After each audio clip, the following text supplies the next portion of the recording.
इसमें कोई घटना या काम या कार्य होता है। तो बेटा टेंस का मीनिंग होता है काल यानी समय, और वर्ब का मीनिंग होता है एक्शन वर्ड या डूइंग वर्ड, क्योंकि वर्ब जो है ये काम या कार्य यानी एक्शन वर्ड्स होते हैं, इनसे हमें किसी काम के होने का पता चलता है। Now try this. The rich man helps the poor man. अमीर आदमी गरीब आदमी की मदद करता है। तो यहाँ पर हेल्प्स जो वर्ड है बेटा ये एक वर्ब है, क्योंकि इससे हमें पता चल रहा है कि रिच आदमी ने पुअर आदमी के साथ क्या किया, उसकी सहायता की। तो यहाँ पर सहायता करना एक वर्ब है। Now he goes to school. वह स्कूल जाता है। ही गोज वह जाता है, टू स्कूल स्कूल को। तो यहाँ पर गोज टू ये वर्ब है, ये डूइंग वर्ड है, ये एक्शन वर्ड है, क्योंकि इस वर्ड से हमें इस वाक्य में किसी काम के होने का पता चलता है। और इस वाक्य में क्या काम हो रहा है, स्कूल जाने का काम हो रहा है। ओके, जाने का काम हो रहा है। Now she is studying. वह पढ़ रही है। शी इज स्टडिंग वह पढ़ रही है। तो यहाँ पर वह क्या कर रही है, what work she is doing, she is studying. तो यहाँ पर जो स्टडिंग वर्ड है, इज स्टडिंग जो वर्ड है ये एक्शन वर्ड है, ये वर्ब वर्ड है, ये डूइंग वर्ड है, क्योंकि इस सेंटेंस में हमें इससे पता चल रहा है कि शी यानी वह क्या कर रही है, पढ़ रही है। Now here in this sentence, यहाँ पर इन वाक्यों में द वर्ड्स, ये जो शब्द हमने पढ़े helps, goes and is studying are doing words. ये डूइंग वर्ड्स हैं, दे आर वर्ब्स। ये वर्ब्स हैं यानी क्रिया शब्द हैं। वर्ब्स यानी क्रिया शब्द। क्योंकि क्रिया शब्द क्यों कहते हैं, क्योंकि इन शब्दों से हमें उस वाक्य में किसी काम के होने का पता चलता है।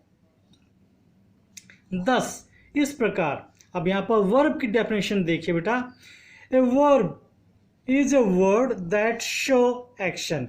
यानी वर्ब यानी क्रिया शब्द एक शब्द होता है जो यानी एक्शन यानी काम या कार्य को शो करता है, उसको दिखाता है।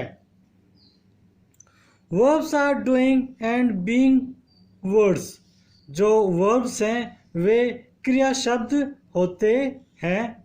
The verb is the most important part of a sentence. जो वर्ब है वो एक वाक्य का, जैसा कि मैंने पहले भी बताया था, वाक्य का एक बहुत ही महत्वपूर्ण भाग होता है। बिकॉज क्योंकि we can not form a sentence without it. क्योंकि बिना वर्ब वर्ड के, बिना एक्शन वर्ड के हम कोई भी वाक्य नहीं बना सकते हैं। तो वर्ब जो है, क्रिया शब्द जो है, वो वाक्य का एक बहुत ही महत्वपूर्ण भाग होता है। वर्ब्स को एक्शन वर्ड भी कहते हैं और डूइंग वर्ड भी कहते हैं। ए एन एक्शन में take place in the present. यानी एक जो काम या कार्य या घटना है वह इस वर्तमान समय में भी हो सकती है। जैसे दे, बेटा यहाँ पर दे होना चाहिए, यहाँ पर वाई और आएगा, ठीक है। They love to eat cakes. वे केक खाना पसंद करते हैं। दूसरा sentence, he writes a letter. वह एक पत्र लिखता है। राइट्स लिखता है। तो ये प्रेजेंट टेंस में हो रही है, जिसकी विशेषता होती है कि जब हम इन वाक्यों को हिंदी में बोलते हैं तो इनके अंत में ता, ती, ते का प्रयोग होता है। Now read the B sentences. An action में have taken place in the past. यानी इसमें क्या है कि कोई भी काम या कार्य बीते हुए समय में हुआ था। जैसे they love to eat cakes. उन्हें केक खाना पसंद आया या पसंद किया, उन्होंने केक खाना पसंद किया। Second, he wrote a letter, उसने एक पत्र लिखा। यहाँ पर राइट्स लिखता है, रोट लिखा, ठीक है, ये पास्ट में गया यानी उसने लिखने का काम खत्म कर लिया। नाउ सी, एन एक्शन में take place in the future, यहाँ पर सी पार्ट देखिए कि कोई भी काम या कार्य आगे आने वाले समय में होगा। जैसे they will love to eat cake, वे केक खाना पसंद करेंगे, ठीक है। Next is second is he will write a letter, वह एक पत्र लिखेगा। ही विल राइट, वह लिखेगा, ए लेटर, एक पत्र। तो देखिए इस सेट ऑफ सेंटेंसेस में देखिए, ही राइट्स ए लेटर, ये प्रेजेंट में है। ही रोट ए लेटर, उसने एक पत्र लिखा, ये पास्ट में है। और he will write a letter, वह एक पत्र लिखेगा, ये फ्यूचर टेंस का सेंटेंस है। नाउ बेटा टेंसेस, टेंसेस का मीनिंग जैसे कि मैंने आपको पहले बताया था, काल या समय।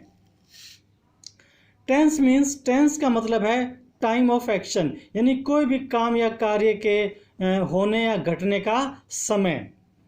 देयर आर 3 टेंसेस, यहाँ पर बेटा 3 प्रकार के टेंसेस हैं।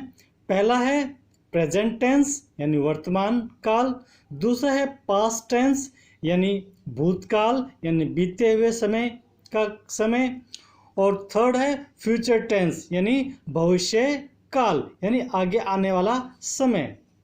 Let us turn the page.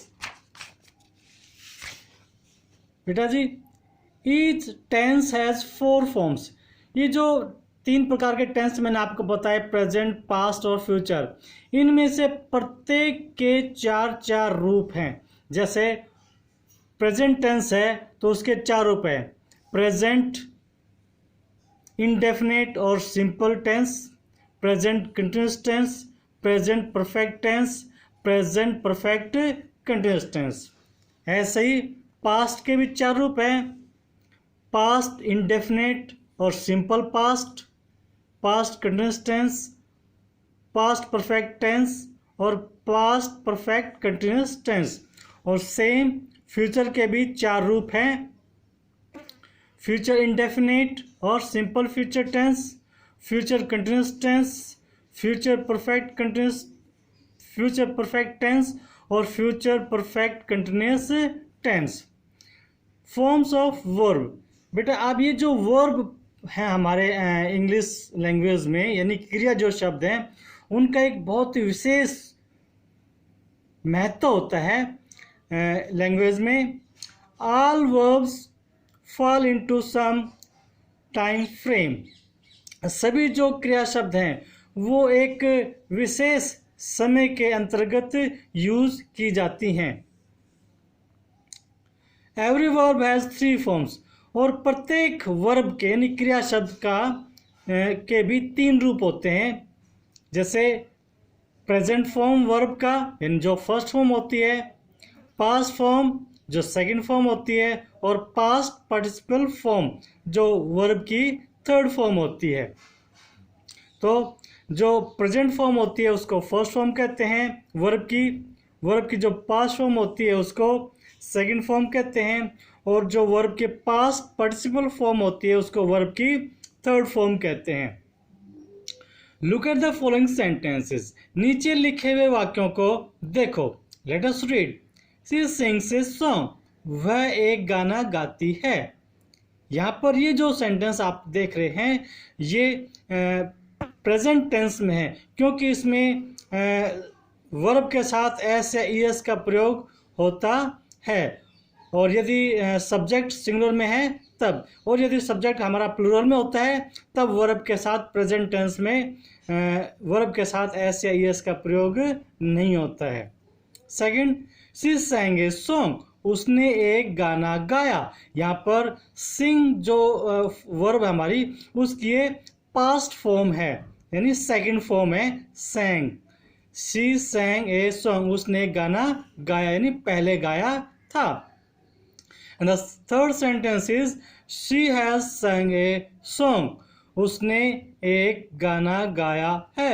She has sung, उसने गाया है ए सॉन्ग, यानी उसने अभी भी गाया है, यानी अभी भी गाना उसने फिनिश किया है। तो ये वर्ब की पास्ट पार्टिसिपल फॉर्म है।